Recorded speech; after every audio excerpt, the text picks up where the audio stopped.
পরিদর্শন করবে আইসিসির প্রতিনিধি দল। এবারই নির্ধারিত হবার কথা রয়েছে নিউজিল্যান্ডের বিপক্ষে চলমান সিরিজ ও টি-20 বিশ্বকাপ ভেন্যু হিসেবে স্টেডিয়ামটির ভবিষ্যৎ। সিলেট থেকে গোজার আহমেদের রিপোর্ট, ক্যামেরায় ছিলেন শফি আহমেদ। 4 মাসে সিলেট বিভাগীয় স্টেডিয়ামের উন্নয়ন কাজে ব্যাপক অগ্রগতি হয়েছে। আইসিসি প্রতিনিধি দল 5 বার ভেন্যু পরিদর্শন করে উন্নতির ধারাবাহিকতার কথা বললেও এখনো চূড়ান্ত অনুমোদনের অপেক্ষায় তা। বেঁধে দেয়া 15 দিনের সব শেষ সময় হচ্ছে সোমবার। গত 2 সপ্তাহে গ্র্যান্ডস্ট্যান্ড, মিডিয়া সেন্টার, গ্যালারি ও নির্মাণ প্রাচীরের কাজ প্রায় শেষ। বাকি কাজ নভেম্বরের প্রথম সপ্তাহের মধ্যে শেষ করার প্রতিশ্রুতি জাতীয় ক্রীড়া পরিষদ কর্মকর্তার।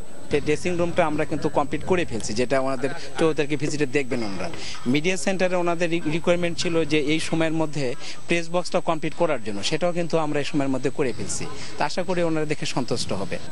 বর্তমান অবস্থায় স্টেডিয়ামটিকে বিশ্বকাপ ও নিউজিল্যান্ডের বিপক্ষে চলমান সিরিজের টি-20 ম্যাচ আয়োজনের জন্য স্বীকৃতি দেবে আইসিসি, এমন আশা করছেন বিভাগীয় ক্রীড়া সংস্থার সভাপতি।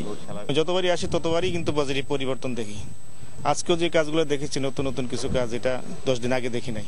তো এই যে মানে র্যাপিড প্রোগ্রেস, এই প্রোগ্রেসের কারণে আমি মনে করি যে আমাদের এই মাঠটা আগামীতে যে আইসিসি টুর্নামেন্টের জন্য এটা প্রস্তুত করা খুব বেশি পরিমাণে সম্ভব হবে। কর্মকর্তা আর সংগঠকদের এমন আশার পরও সিলেট আন্তর্জাতিক ম্যাচ দেখার দর্শকদের প্রত্যাশার ভবিষ্যৎ জানা যাবে কয়েকদিনের মধ্যে। গুলজার আহমেদ, চ্যানেল 24, সিলেট।